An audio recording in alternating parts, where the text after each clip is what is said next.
Happy birthday to you. Happy birthday to you. Happy birthday, Holy Catholic Apostolic Church. Happy birthday to you. Yes, today is the birthday of our faith, our church.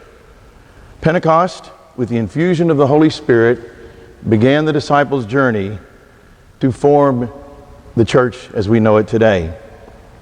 So let's do the math. How old are we? Well, according to tradition, Christ lived 33 years.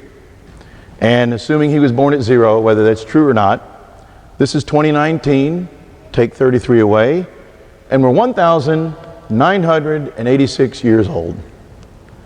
Today is the birthday of the church because with a profound infusion of the Holy Spirit, the lives and very beings of the disciples changed forever, and a new chapter began. After this event, Pentecost, everything changed, and humankind had everything it needs for salvation. The span of time for them, those disciples, between Easter and Pentecost, those 50 days had to be confusing. Think about it. They had just lost Jesus during the crucifixion. 3 days later, he rose from the dead and he was back. And he spent 40 days with them, teaching them, eating with them, having fellowship with them.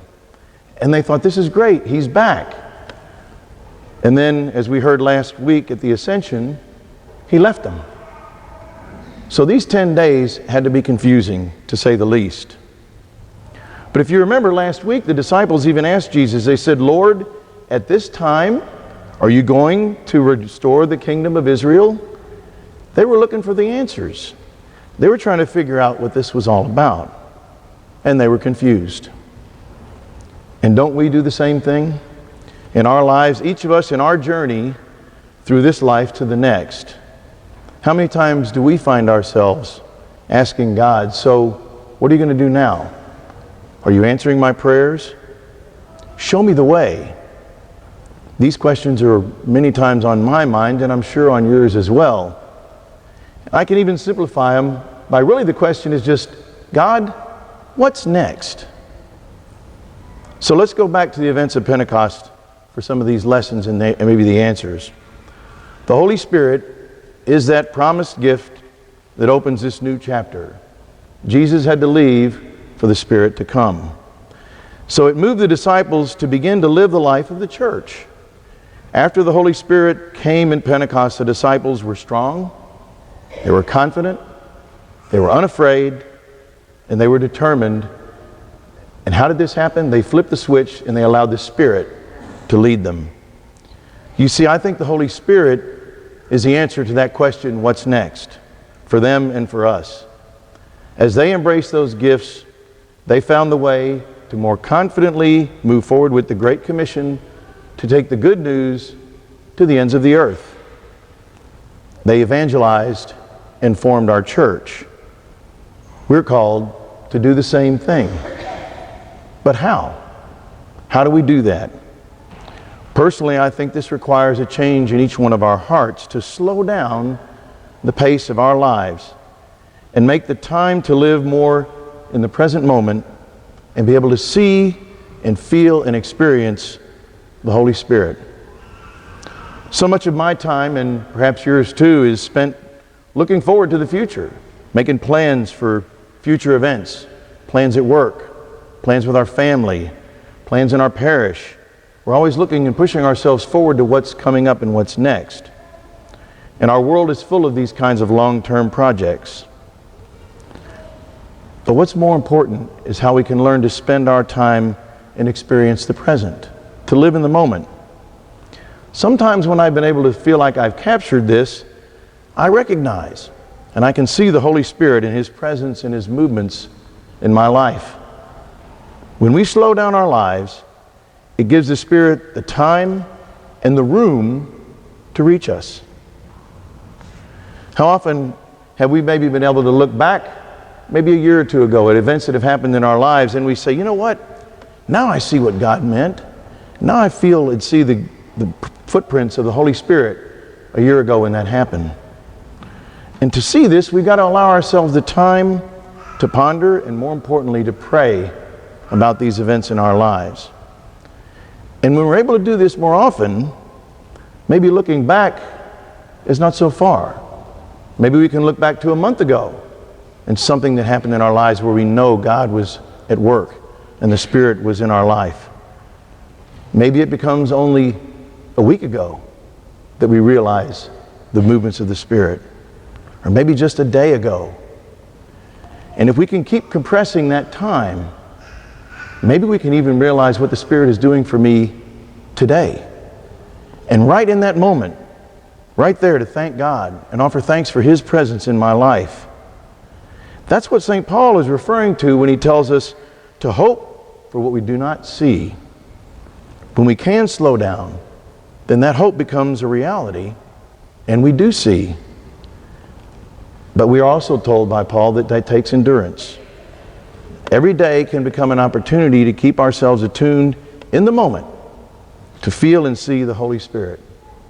Maybe another way to put it is to be present to the present, to surrender those moments to God. Now think about the lives of the disciples and the people of their time. We know it was a simpler life. They probably weren't concerned about retirement, about what their future held. They lived pretty much day to day in the existence. And so they maybe didn't have quite as big a struggle with living in the moment as we do. They were patient for those 10 days when they prayed and waited for the advocate to come. And he did. Even though they fully didn't understand what it meant, this allowed God to make their plans for them. And like I said, the pendulum seems to have swung in our lives to the other extreme. Tomorrow and the future have become so much more of a focus many times than today. Now I know that it's important. We need to plan. And we can't neglect our plans, but for me, I need a better balance in my life. Perhaps you too could benefit from a better and a balanced approach. The trick is not to get so involved in the future that we don't live in the now. By living right now, we can from time to time lean into that future with a refreshed look. And we trust the Holy Spirit to be with us, to inspire us, and to lead us more towards God's plan rather than my own.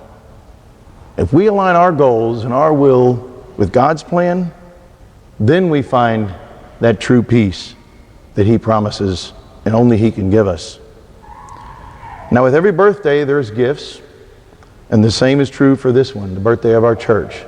The gift is the Holy Spirit Himself, that third person of the Trinity. And God offers us Him to be involved in our lives if we invite Him. Day to day, hour by hour, we just need to say yes. We can slow down enough to hear Him and to see Him. So let's not be afraid to allow ourselves that time to slow things, to change that pace of our life to match the cadence and the rhythms of the Holy Spirit. If we can trust like this, it'll be easier for us to absorb His gifts, and then in turn to share those gifts with others, to love as Jesus showed us, with an unselfish love, with a forgiving love, a merciful love that changes us and changes the world around us. Easter time is over.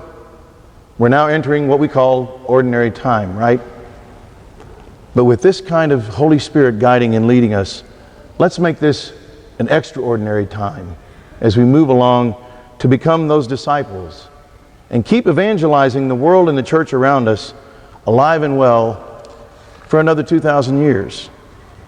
We can learn to live that Spirit-filled life one day, 1 hour, and 1 moment at a time.